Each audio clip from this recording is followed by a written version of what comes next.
মুখ্যমন্ত্রী মমতা বন্দ্যোপাধ্যায় জেলার মঙ্গলকোটের বিধায়ক অপূর্ব চৌধুরীর ওপর ভরসা রেখে দিলেন। বিধায়ক বলেন, আমাকে চেয়ারপারসন করা হয়েছে, আমি মানুষের জন্য কাজ করব এবং প্রচুর মানুষ এই আমার বিধায়ক কার্যালয়ে উপস্থিত হয়েছে, তারা সংবর্ধনা আমাকে জানাচ্ছে, প্রচুর খুশি।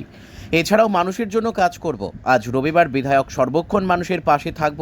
এছাড়াও রাজ্যের মুখ্যমন্ত্রী মমতা বন্দ্যোপাধ্যায় যেভাবে উন্নয়ন করে চলেছে, আগামী 2026-এ বিধানসভা ভোটে জয় জয়কার হবে তৃণমূল কংগ্রেসের। Bureau report, crime press, Bengal news. রাজ্যের মুখ্যমন্ত্রী মমতা বন্দ্যোপাধ্যায় পুনরায় আপনাকে দায়িত্ব দেওয়া হলো ডিস্ট্রিক্ট চেয়ারপারসন হিসাবে, কি বলবেন?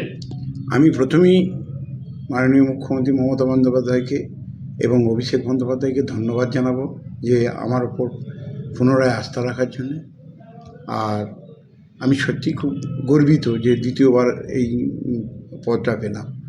আমি চেষ্টা করব, আমাকে যেমন তারা দ্বিতীয়বার জন্য নির্বাচিত করেছে, আমিও যেন তাদের সেই সম্মানটুকু রাখতে পারি এবং দলকে যাতে এগিয়ে নিয়ে যেতে হয়, যাদেরকে সবাইকে নিয়ে একসঙ্গে চলা যায়, সেই চেষ্টা করব। মাথার উপর অভিধা আছে আমাদের জেলা সভাপতি, তার সঙ্গে আমার সম্পর্ক খুবই ভালো।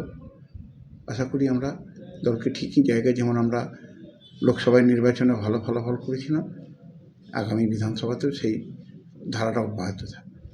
মানুষের জন্য কি বার্তা দেবেন? মানুষের জন্য বার্তা শান্তি আর মমতা ব্যানার্জির ওপর ভরসা রাখবো। মমতা ব্যানার্জি গরিব মানুষের জন্য যা করেছে, যা করছে এবং যা করবে, আমার মনে হয় পরবর্তী কোনো মুখ্যমন্ত্রী এসে করবে কিনা সন্দেহ আছে, কোনোদিনই করতে পারবে না সেটা।